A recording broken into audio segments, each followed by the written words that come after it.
Vítajte, milí priatelia, opäť po dlhšom čase pri novom videu. Pomaly sa nám zjarnieva a všetko nám začína bujnieť. Okrem mojich hlasov aj tieto jablone za chvíľu začnú bujnieť. Takže toto video by sa malo zaoberať výchovným rezom jabloní.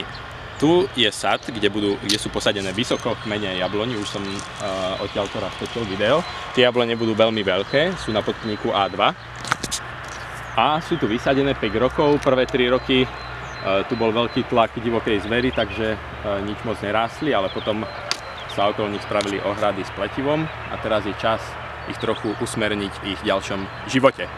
Takže budú to naozaj veľké stromy, stojíme pri odrode Melodie jabloň a ja na nej potrebujem asi tak 4 alebo 3 kostrové konáre, ktoré ponechám, a jeden stredník, ktorému nechám dominanciu, aby rástol nad všetkými ostatnými konármi.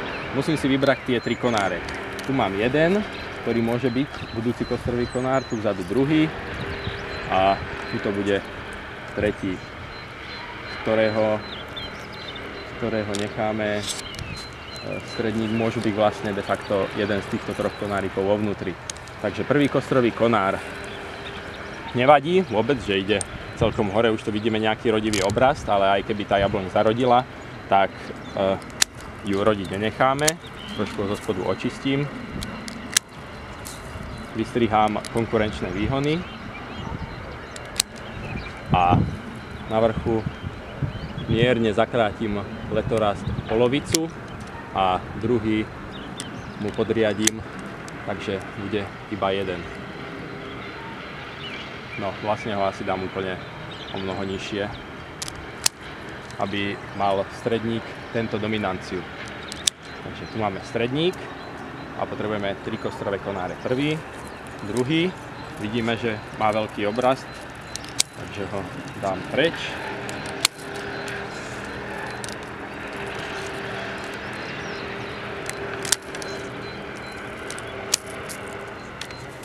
Môže byť. Tu mám pokračovateľa, ktorého zakrátim hruba o polovicu alebo o 2/3 a jeho konkurenčné výhonky zakrátim viac. Takže máme prvý kostrový konár, druhý kostrový konár. Vlastne, keď sa tak na to pozerám, tak toto by sme mohli nechať ako 4. kostrový konár. To je náš stredník, ktorý nám pôjde takto sem. A tu máme nový stredník. Konkurenta vycvaknem.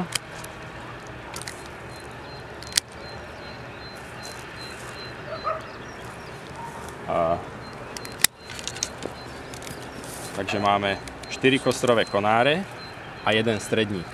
Kostrové konáre musia byť o 1/3 nižšie ako stredník, takže pozriem, kde je tá 1/3. Môže byť. A nakoniec si dám asi takto. Takže stredník a 3 kostrové konáre, ktoré ešte behom 5 rokov budeme udržiavať tak, aby ten stredník mal dominanciu, a po tých 5 rokoch je cieľom v tomto sade dosiahnuť samostatnosť tých stromov, čiže aby sme sa vôbec o ne nemuseli starať alebo len veľmi minimálne sem chodiť a robiť nejakú preriezku, ktorá bude nevýhodnutná.